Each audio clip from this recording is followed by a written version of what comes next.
महाराष्ट्र में 25 सालों तक एनसीपी, कांग्रेस और शिवसेना ने सत्ता चलाने का सपना देखा था। 19 में जब शिवसेना ने बीजेपी से गठबंधन तोड़ा, कांग्रेस और एनसीपी के साथ आई, तो ये दोनों दलों की खुशी का ठिकाना नहीं था। लगा कि अब तो राज्य में भ्रष्टाचार का नंगा नाच होगा, सत्ता अपने हाथ में है।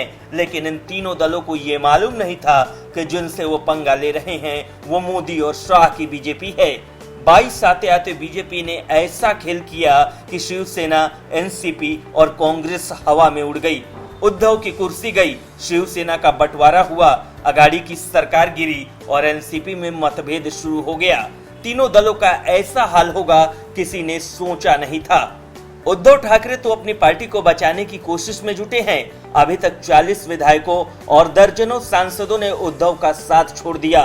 वहीं बीते दिनों जो तस्वीर एनसीपी के खेमे से सामने आई है, वो इस बात की ओर इशारा कर रहा है कि एनसीपी में शिवसेना वाला खेल दोहराया जा सकता है। बगावत की ऐसी बयार वही है कि भरी सभा में शरद पवार जलील हो गए। पूरा मामला ये है कि शरद पवार की पार्टी एनसीपी का 2 दिनों का राष्ट्रीय अधिवेशन दिल्ली के ताल कटोरा स्टेडियम में हो रहा है। लेकिन रविवार को इस अधिवेशन में एक बड़ा ड्रामा हो गया। शरद पवार के भतीजे और महाराष्ट्र विधानसभा के विपक्षी नेता अजित पवार मंच से उठकर निकल लिए। जयंत पाटिल रोकते रहे, शरद पवार देखते रहे, लेकिन अजित पवार ने पीछे मुड़कर नहीं देखा। इसके बाद अजित पवार समर्थक नाराज हो गए और शोर शराबा करने लगे।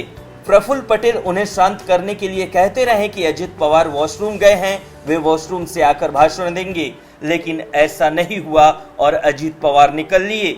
दरअसल हुआ यूं कि शरद पवार के बाद जयंत पाटिल को भाषण देने के लिए बुला लिया गया। जयंत पाटिल महाराष्ट्र एनसीपी के अध्यक्ष हैं। जयंत पाटिल का भाषण शुरू होते ही अजित पवार कार्यक्रम छोड़कर निकल गए।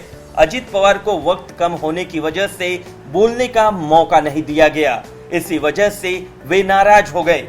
बाद में पवार ने मीडिया से बात करते हुए कहा कि राष्ट्रवादी कांग्रेस पार्टी का ये राष्ट्रीय अधिवेशन था, इसलिए अलग अलग राज्यों के अलग अलग मान्यवरों ने अपना भाषण दिया। वहीं अजित पवार के इस बयान में उनके दिल का दर्द साफ सुनाई दे रहा है। पवार परिवार में दरार साफ दिखाई दे रहा है। सफाई में चाहे वे कुछ भी कहें, लेकिन इतना तय है कि अजित पवार अगला एकनाथ शिंदे बनने के लिए तैयार हो गए हैं। अगर आपको हमारा ये वीडियो पसंद आया तो आप हमारे चैनल को सब्सक्राइब करें। Bureau report, news 24।